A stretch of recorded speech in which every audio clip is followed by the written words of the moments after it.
Hey y'all, Grandpa coming to you today from the trailer park.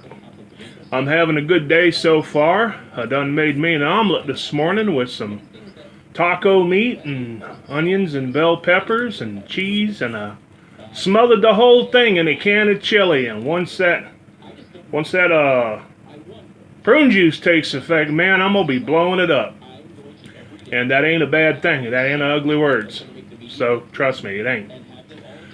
Well, I'm coming to you today to talk to you about some politics. And Grandpa's got his crib notes over here because he don't remember stuff so good anymore.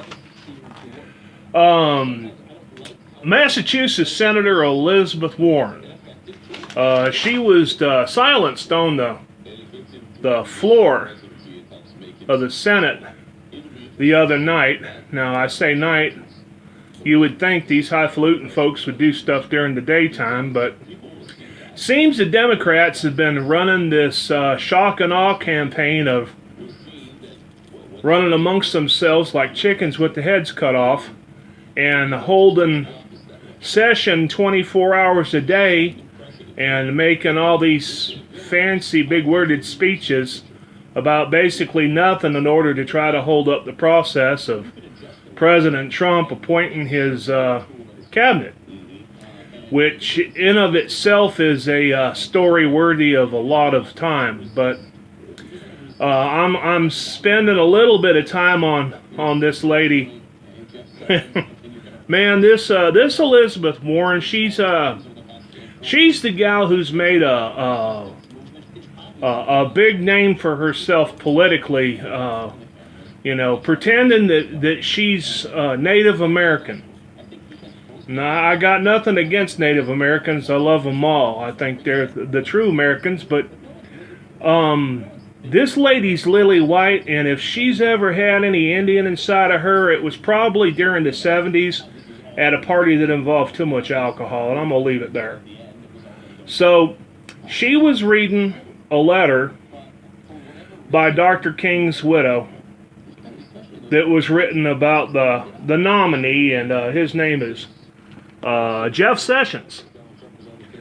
In regards to his appointment as a judge some 30 some odd years ago, and the really pathetic thing about all this is everybody who knows Mr. Sessions now knows that he is not a racist. He's a good and decent man, and he's an excellent choice for the position that he's been chose for. But so anyways, she's just there, whatever time it was, 2 o'clock in the morning, blah blah blah blah blah blah blah. And the Republicans who are running things now censored her and told her basically, you need to just shut up and sit down because we're sick of listening to you. First of all, applause. But there's been a big outcry about that, and in retrospect, it probably wasn't the smartest thing they could have done. Because you see, if they just let her go on and on and on and on like the rest of them have, nothing probably ever would have come of this. But unfortunately, they shut her down, so she went outside and made a big old to-do on Facebook, and now she's raising all kinds of money for this, that, and the other, and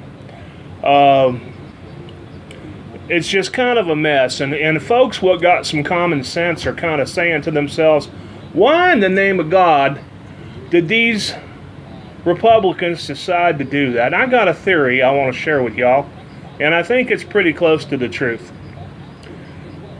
You ever seen a dog what's been hit every time it's been barking or doing something that gets punished and severely? How it'll cringe if you move around it. I've seen rescue dogs that do that. And that's kind of how the Republicans are now, because the Democrats have kind of run things in the Senate for years, decades in fact. They've had their own way.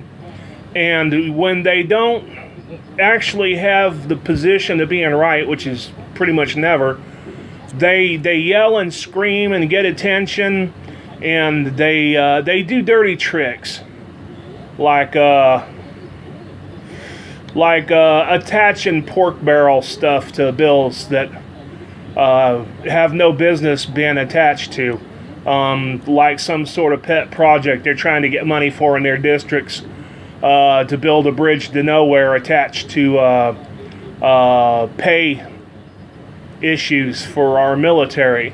Well, you know as well as I do that has no business being there, but the Democrats will stick that on there so that the Republicans will vote no against it, and then they scream and cry in front of the cameras and rend their hair and throw their hankies down and stomp on it about how rotten the Republicans are because they won't pass a spending bill to take care of our military and their families.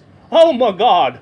Well, you know, it's because of what the Democrats stuck on there is why the bill didn't pass.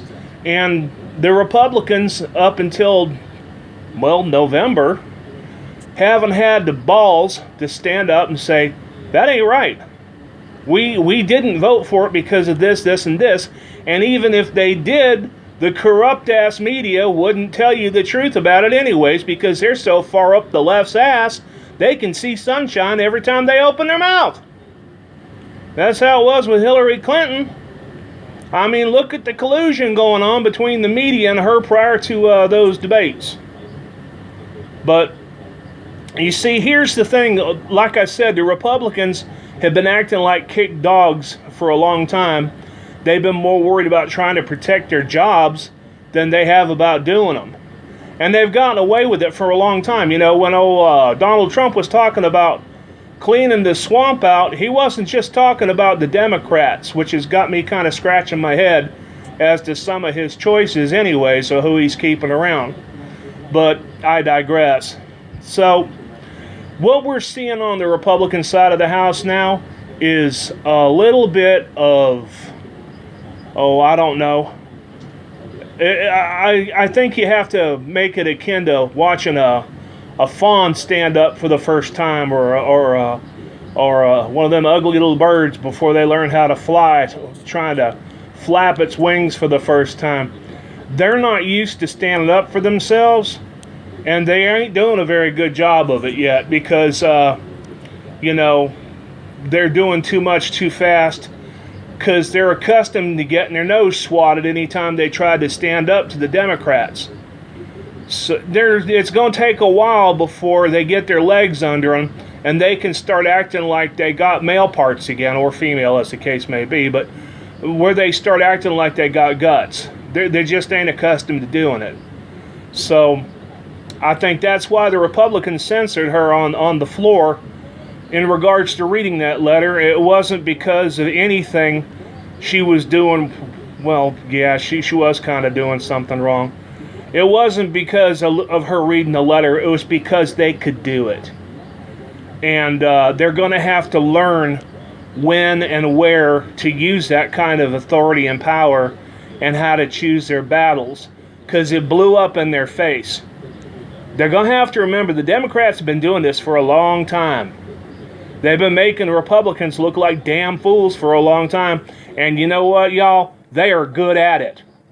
So you're going to have to start thinking on your feet as well as on your seat, because that was the absolute wrong thing to do.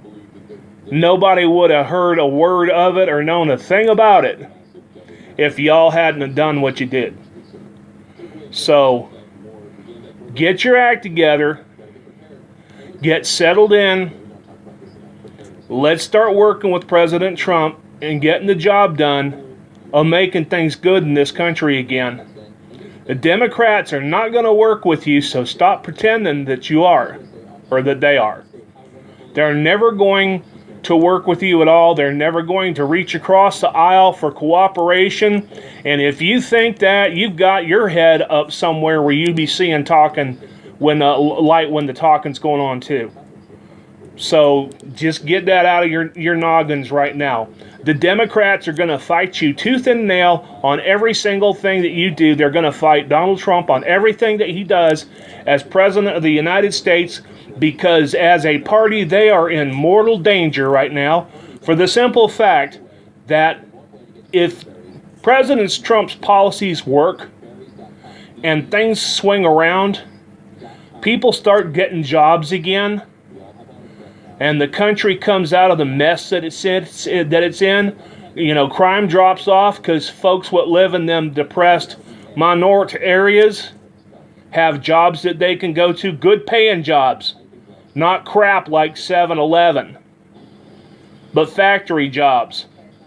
If all this works, it's going to prove that all the garbage that the left and the Democrats have been feeding to us, and particularly to us folks what don't got a lot of money or happen to be either black or Hispanic or some other minority, has been a lie. They're the ones that have been keeping y'all down, not the Republicans. In fact, I think if some of y'all paid better attention to history, you might remember Abraham Lincoln was a Republican.